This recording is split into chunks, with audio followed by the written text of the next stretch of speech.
Welcome to our channel. Today, we are exploring why your muscles are actually the organ of longevity. We are told constantly that to live a long life, we need to focus on our heart health, monitor our blood pressure, do our cardio, keep the ticker running. But what if we've been looking at the wrong system entirely? What if the key to surviving into your 90s isn't just your heart, but the amount of muscle mass you carry on your frame? To answer this, I'm joined by Dr. Titan, a leading longevity specialist. It's great to be here, and you are right to question the status quo. For 50 years, medicine has been obsessed with the cardiovascular system. We treated the body like a plumbing problem, keep the pipes clear and the pump working. But the data has shifted. We now know that skeletal muscle is not just a mechanical tool to move you around. It is the largest endocrine organ in the body. If you ignore your muscle health, you are actively accelerating your aging process. Wait, hold on. You called muscle an endocrine organ. I thought endocrine organs were things like the thyroid or the pancreas that secrete hormones. You're saying my biceps are secreting hormones? Precisely. This is the paradigm shift. When you contract your muscles, specifically under load, they secrete signaling molecules called myokines. These are essentially anti-aging messengers.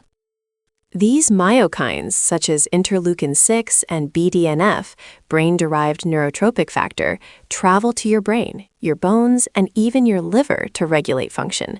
They reduce systemic inflammation and stimulate the growth of new brain cells. In fact, lack of muscle contraction is a major contributor to chronic inflammation, which drives almost every age-related disease. So, lifting weights isn't just about looking good. It's about bathing your organs in anti-inflammatory chemistry. That is fascinating. So, by lifting weights, I'm essentially writing a prescription for my own brain health. But let's talk about metabolism. We hear a lot about the obesity epidemic and diabetes. How does muscle fit into that picture? This is where muscle acts as the engine of longevity. Think of your muscle mass as a glucose sink. When you eat carbohydrates, that sugar enters your bloodstream. It has to go somewhere. If it stays in the blood, it causes damage, glycation, inflammation, and type 2 diabetes. Your muscles are the primary storage depot for that glucose, storing it as glycogen. The more muscle you have, the larger your suitcase is to store energy. If you have low muscle mass, that suitcase is tiny. One bagel, and your suitcase is full, causing the sugar to spill over into fat storage. The data is irrefutable here. A study published in the Journal of Clinical Endocrinology and Metabolism showed that for every 10% increase in skeletal muscle index, there was an 11% reduction in insulin resistance. Muscle literally protects you from diabetes. So muscle is basically the body's buffer against a poor diet or metabolic aging. But Dr. Titan, let's address the elephant in the room. Everyone is told to do cardio for a long life. Are you saying the heart doesn't matter? Expert, the heart matters, of course, but the heart is a servant to the peripheral muscles. The heart's job is to pump blood to the tissue. If the tissue, the muscle, is weak, the heart has to work harder, but the metabolic demand isn't there to keep the system efficient. Here is the shocking statistic. Grip strength, literally how hard you can squeeze a dynamometer, is a better predictor of all-cause mortality than your blood pressure is. Let that sink in. A massive study published in The Lancet analyzed over 140,000 adults across 17 countries. They found that for every 5-kilogram decrease in grip strength, there was a 17% increased risk of cardiovascular death and a 16% increase in all-cause death. Reference The Lancet Pure Study. That is terrifying. You're saying my handshake reveals more about my death risk than my blood pressure cuff? Why is that correlation so strong? Because grip strength is a proxy for total body strength and neuromuscular integrity.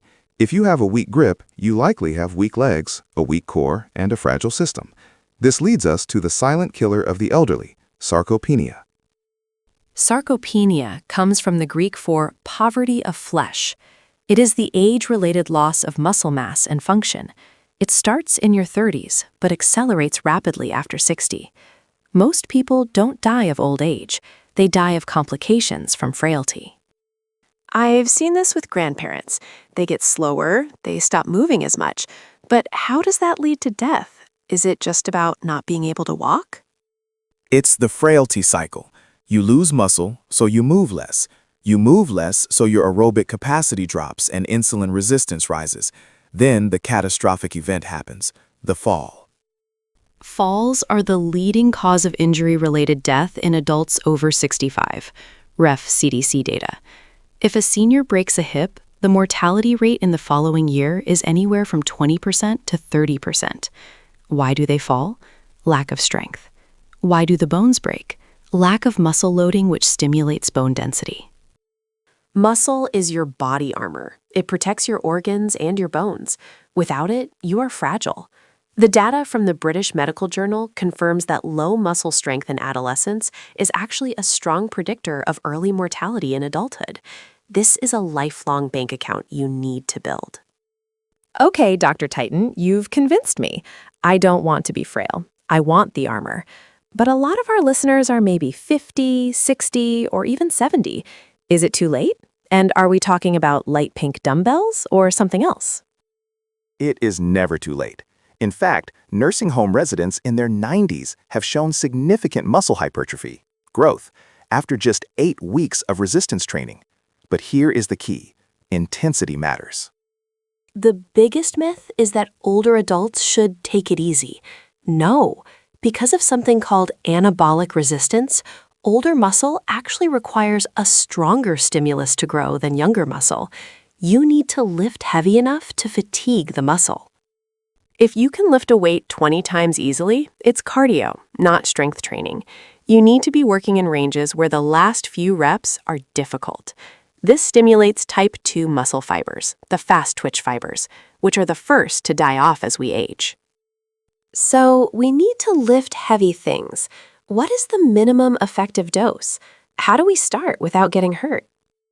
Expert, you need 2 to 3 sessions of resistance training per week.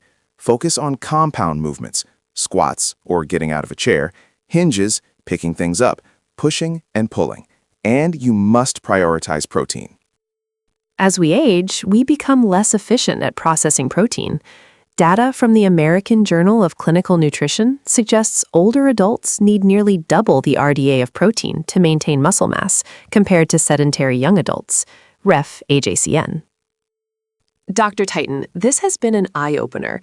We've gone from thinking of muscle as just aesthetics to realizing it's our metabolic sink, our pharmacy, and our physical insurance policy against death. Exactly. If there is one takeaway, it is this: do not let your parents or yourself simply walk for exercise. Walking is great, but it is not enough. To live long and well, you must be strong. Muscle is the currency of longevity.